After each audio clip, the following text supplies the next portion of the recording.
read 'em, and What? Do they have an eye doctor in hell? I'd make an appointment if I was you. Hey party people, it's your boy Lucky and welcome to BP Fun. And today we have a special Halloween top 5 DC characters that would be perfect for a horror movie. Now if you like nerdy content just like this, remember to click that bell to be notified whenever we post, and like, share, and subscribe for more content. I feel like we got off on the wrong foot. Let's start again. I'm the Flash. What's your name? I've lived more than you can dream. Not an answer. Do you, rehearse that? At number 5, I have the Deadman. great. Sorry about the Batmobile. I hope your insurance was paid up. What, is there even a policy for something like that?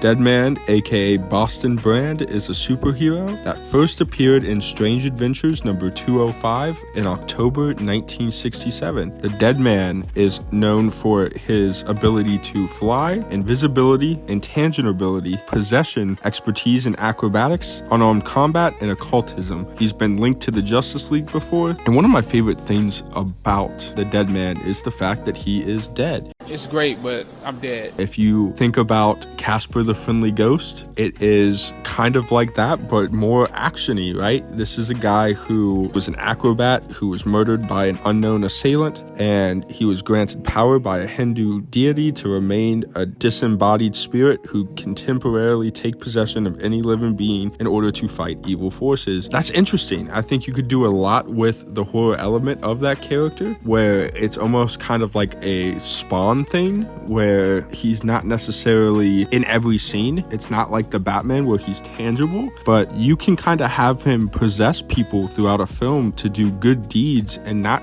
everybody feels as though it is a good deed, and it could make for some really cool shots and some really cool dialogue throughout the DC fandom. I don't think he deserves necessarily a standalone film, but maybe a show or maybe an appearance would do him justice, and I think he could be a dark character in a world in DC that is already very dark. Now, number 4 on my list is honestly one of my personal favorites, Swamp Thing.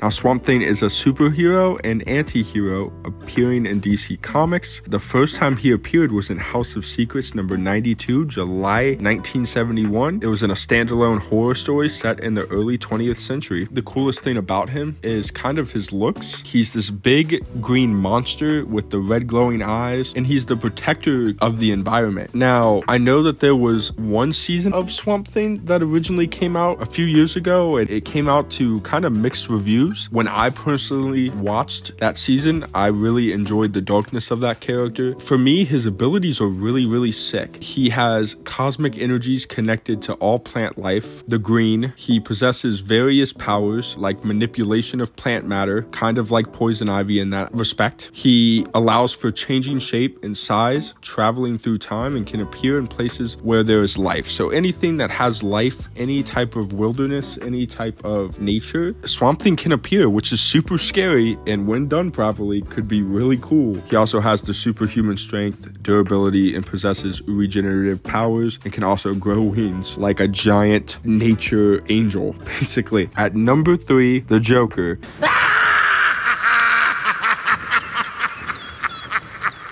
Now, the Joker, for this one, I'm not going to go into detail about when he was made. Everybody already knows if you look at the Joker. He is horror in everything that he does. From anything from the Long Halloween storyline from Batman to when he takes off somebody's face and wears it around for a time being. He is all about chaos. Introduce a little anarchy.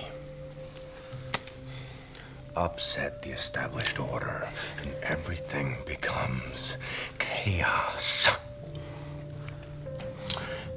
I'm an agent of chaos. Oh, and you know the thing about chaos? It's fair and he brings it in droves wherever he goes. And a lot of this, for me personally, is nostalgic. We know about his campiness. We know about Jared Leto's portrayal in Suicide Squad. We know about Jack Nicholson's portrayal. Those are super campy portrayals. But I think, and I hope, hopefully in the Matt Reeves universe, we get to see Barry Keoghan portray a much more sadistic, dark version of the clown himself. I'd be excited to see that on the big screen. I'd be excited to see that in a show. Overall, I'd be excited to see the darker side of the character, and not in a mental health aspect like Arthur Fleck, but rather something that is truly terrifying, and I think they can pull it off in the Matt Reeves, the Batman universe. So I'm excited to see what it is. Let me know about this pick though down in the comments, guys. I know it's an obvious one. That's why I have him at 3 instead of 1. How about another joke, Murray? No, I think we've had enough of your jokes. What do you get I don't think so. when you cross I think a we're mentally done ill with your loner jokes. with That's a it. society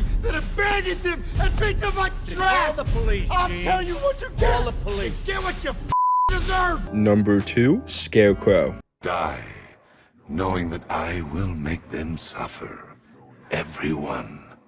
His first appearance was in the World's Finest Comics number 3, the fall of 1941, and what we know about Scarecrow is his hallucinogenic gas, and this creates the worst nightmares of people kind of come to life in a weird way. Maybe they just make like a standalone movie, kind of how they did Arthur Fleck. Scarecrow would be absolutely insane to put on the big screen as a horror character standalone movie or show. His affiliations is in Justice League. He is obviously in the Batman Rogues Gallery. He's in the Secret Society of Supervillains, and he's even been in the Sinestro Corps. Now we know he has the genius level intelligence, his expertise in biochemistry and psychology, his master in martial arts, his arsenal of fear-inducing chemicals and tactics, toxin resistance, and leadership. The portrayal from Batman Begins from Cillian Murphy was absolutely fantastic, but I do believe we can kick it up a notch when it comes to Jonathan Crane. I believe maybe a kind of biopic in a show would do him justice as well. We get to see why he is so obsessed with horror and what drives him to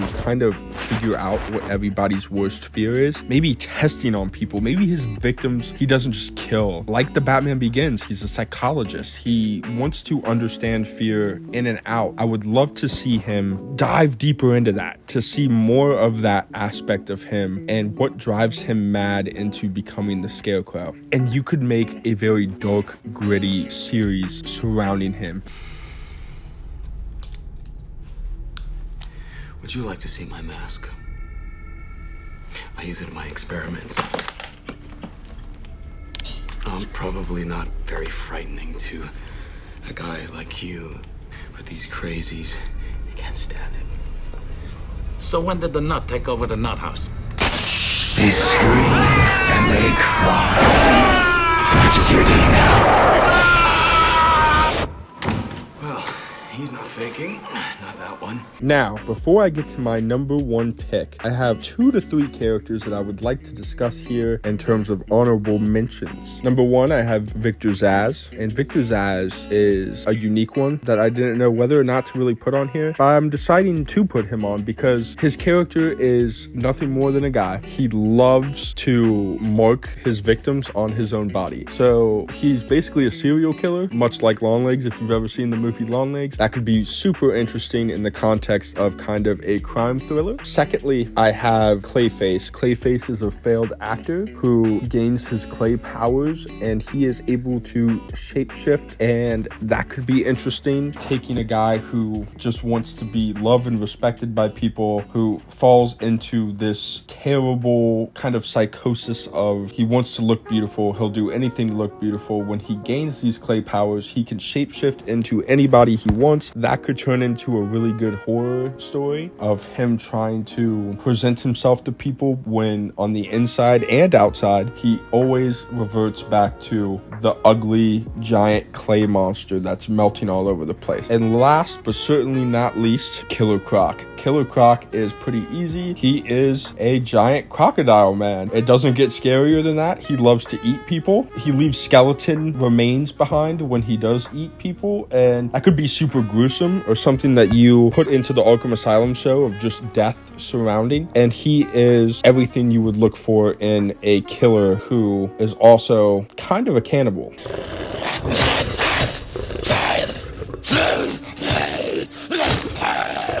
And finally, number 1, Solomon Grundy, aka Cyrus Gold.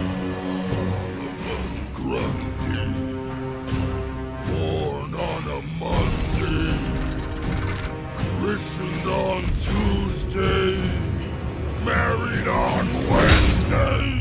Solomon Grundy was originally written back in 1944, October, All-American Comics, issue number 61. And for Solomon Grundy, I think this is a pretty easy one. He's a giant zombie revenant guy. And also, his original depiction was he was a murder victim brought back to life as a corporal revenant or zombie. Those subsequent versions of the character have occasionally depicted a different origin. And his name is taken from the 19th century nursery rhyme Solomon Grundy, and that is from 1842 by James Orchard Halewell. I'm a big fan of this character. I think he fits perfectly in with Halloween. He is an anti-hero villain. Originally, he was a Green Lantern enemy, but ever since the Justice League came about, he's been a Superman enemy, a Batman enemy. I would love to see him depicted in James Gunn's universe. I want to see a good depiction, and honestly, I would like to see them dive deeper into how was he murdered? Why was he murdered? Why was the Solomon Grundy name given to him, especially for somebody named Cyrus Gold? What all led up to the rebirth, if you will, of the revenant zombie that we know today and love, Solomon Grundy? But after all that, guys, that is my top 5